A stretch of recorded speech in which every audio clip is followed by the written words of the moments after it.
Zdraví vás zářící ženy, které přijeli ráno v 3:30 z vystoupení domů a jezdíme za váma po celé republice.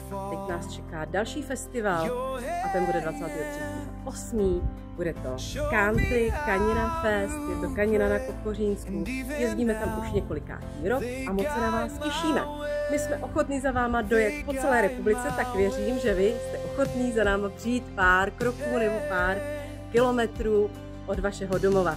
Moc se na vás těšíme a doufám, že tohle červený autíčko, který máme zrovna teď půjčený, je skvělý, protože se tam vyjdeme všechny, takže nás tam doveze a my vám budeme moct ukázat to, co jsme si pro vás připravili.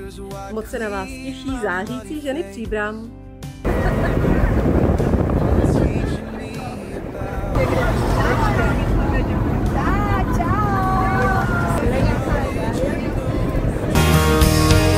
Country can't be in the middle of the city.